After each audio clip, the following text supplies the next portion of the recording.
So we're all here for the alternative admissions entry to the Faculty of the Built Environment. I just wanted to begin by maybe telling you why we sort of have implemented this initiative. As a design faculty, we had found that the ATAR was not always a great representation of people that succeed well in a design course, and that by allowing another form of entry through portfolio, that we may be able to capture a number of students that would not have otherwise been able to gain access to a certain field of study.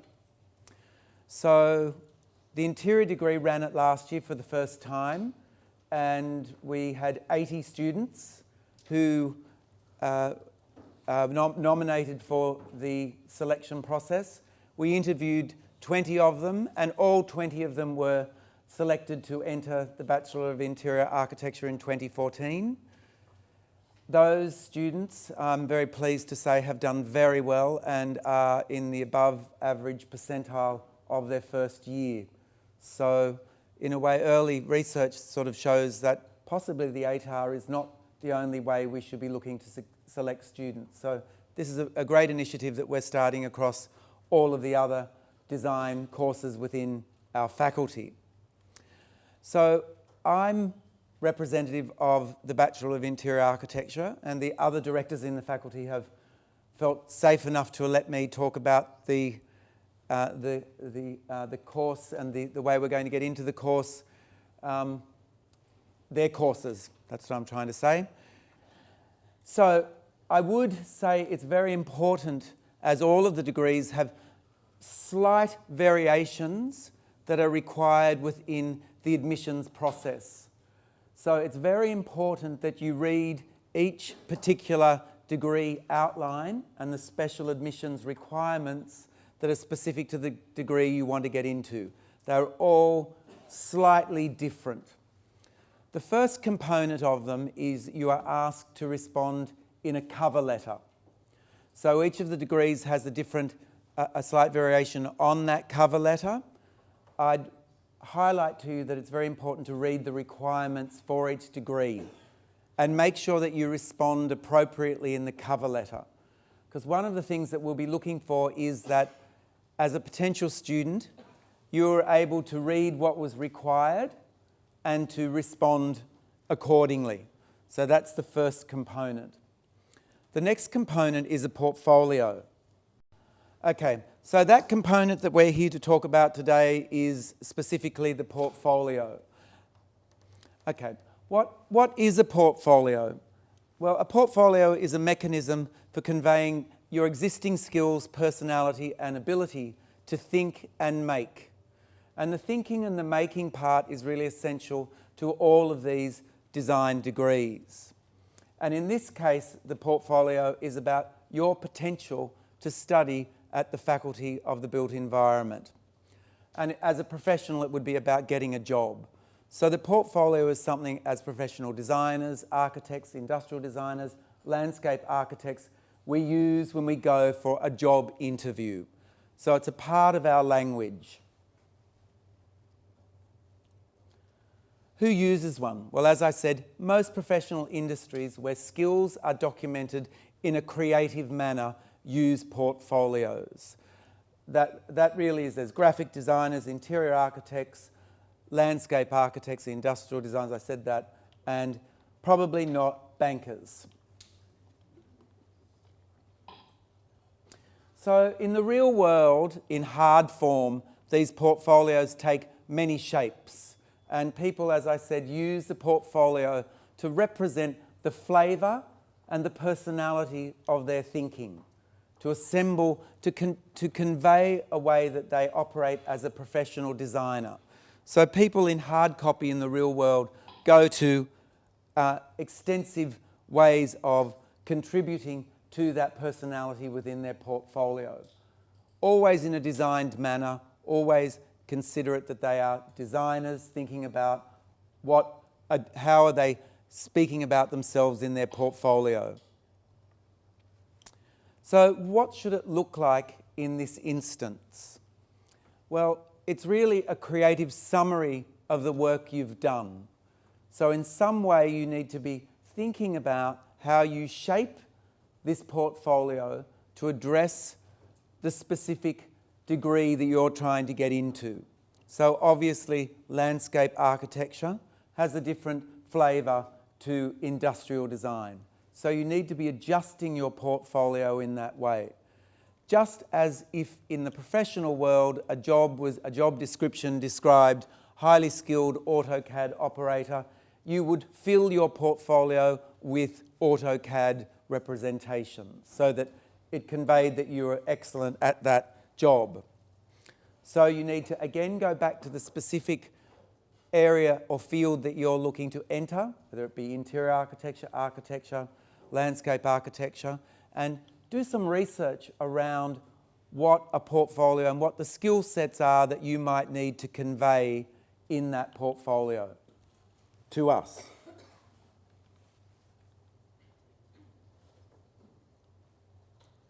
That's my favourite bit.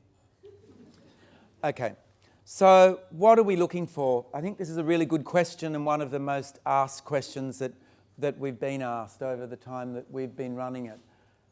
And there is no simple answer except we really are looking for potential. We understand that you are at the beginning of your design studies, potentially, and we'd like to see what you bring to that, what you have, what shapes you've got that you can hold together, glue together, pin together, photograph and assemble to convey your potential.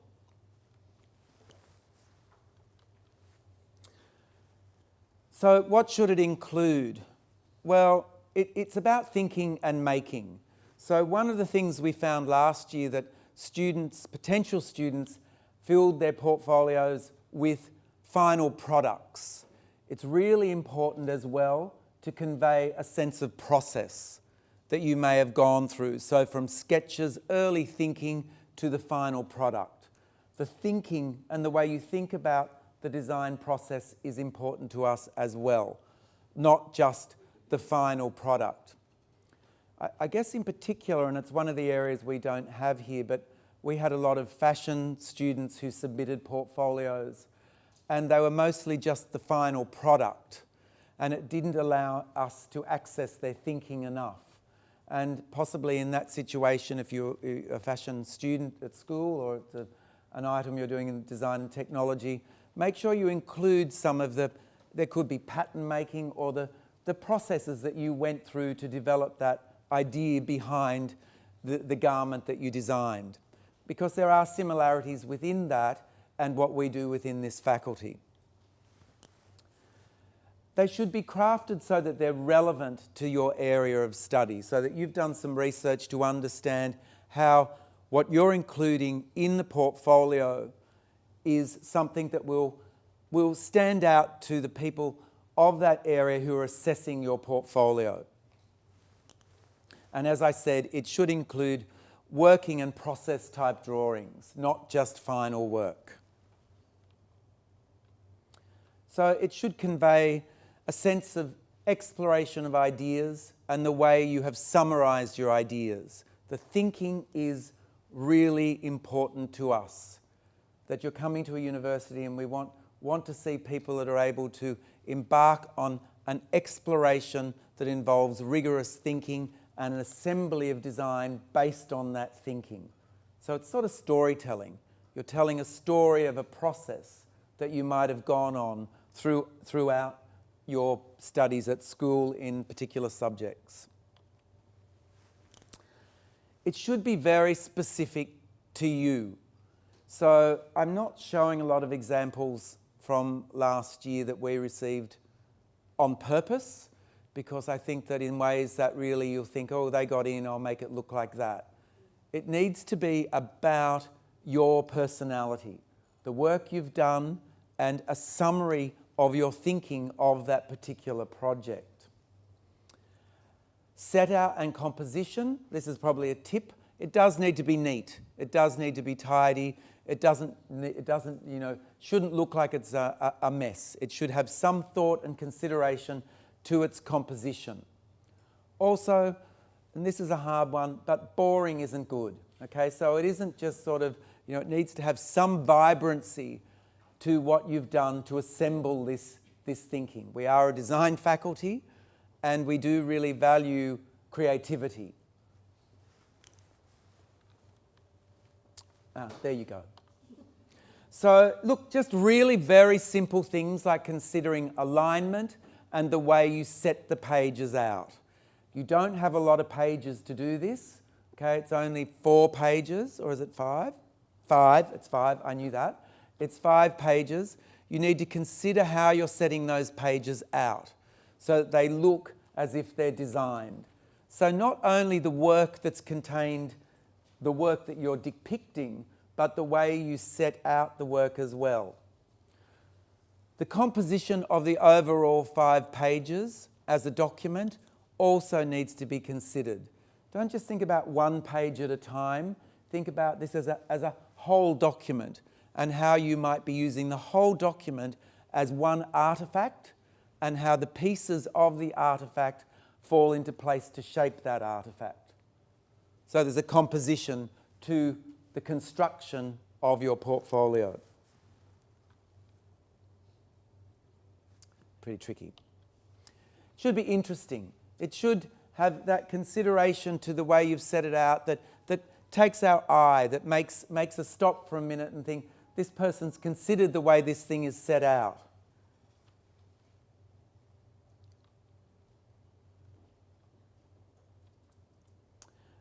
It's your own brand.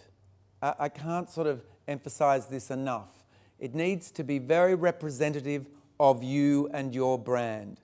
So the process that you went through, possibly if you had a design in design and technology, and there was a process that you embedded within the thinking of your project, possibly think about the way you could take that thinking from that project and shape the portfolio using that, so that the two become integral.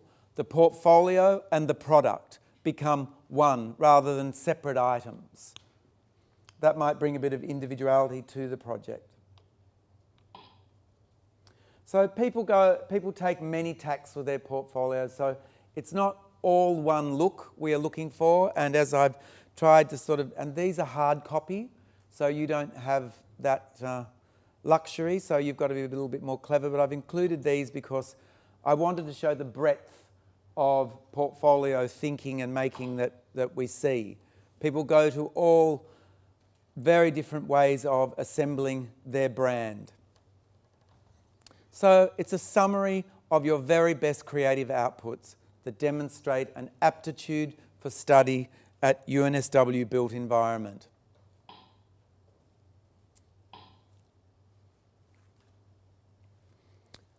It should get to those assessors quickly.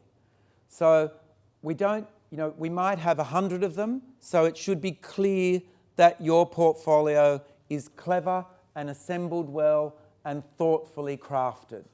Okay, you need to think about that. We don't have long, so it needs to be very cleverly thought through.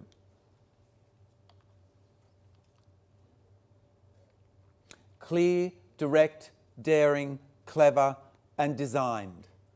Okay, so that it really needs to have all of these aspects going forward. Consideration to the way the pages sit as a part of the whole.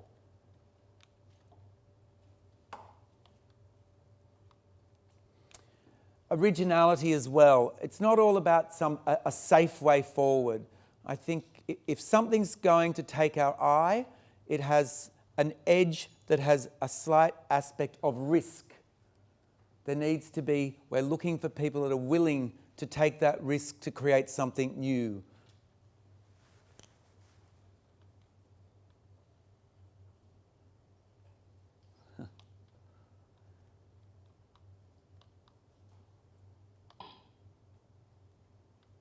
Considering the graphic style, the graphic layout, the way the thing looks and sits. So you've all come from, I guess, different fields at school, different areas that you're drilling into. You can gather stuff from there to use for this. I might just add there that selfies on beaches are not really considered as art, or I think that they might need to be a little bit more rigorous than that. Maybe I didn't get a chance to say this last year, so that's why we got a lot of selfies on beaches.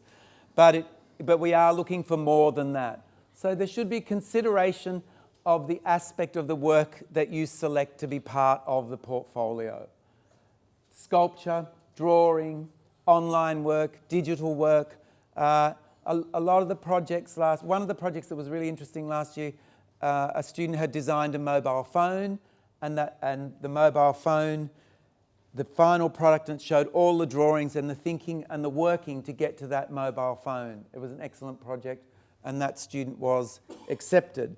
Also, we had lots of art students that assembled their work in very creative ways, who also were very successful.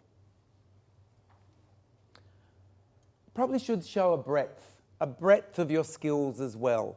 So that's why in those 5 pages, it's important that you consider how you might set them out to get the most bang for buck out of the 5 pages. That you might say, look, I've done this design and technology subject, and I'm really good at making this piece of joinery, but I've also got some life drawing that shows another aspect of my skill set. I'm going to include that as well. So that shows that you have a breadth of abilities.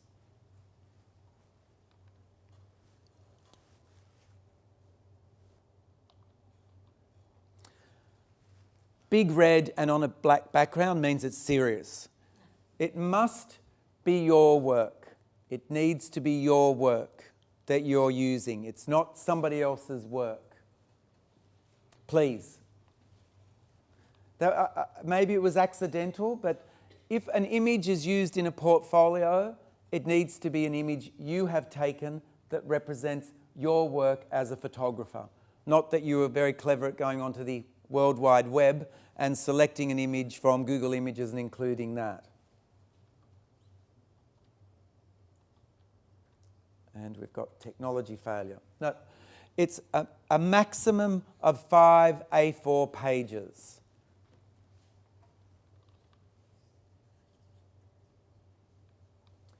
So in the end, it's going to demonstrate your aptitude for study at UNSW built environment rather than your completion of a design degree. So we understand that we're dealing with mostly school leavers. We know that you don't have a design degree. You want to come here to learn those skills. So we understand that. Don't be afraid. And that's what that says. So don't be scared to be original and to try and summarise what you've done at school or where you're coming from in a creative, original way.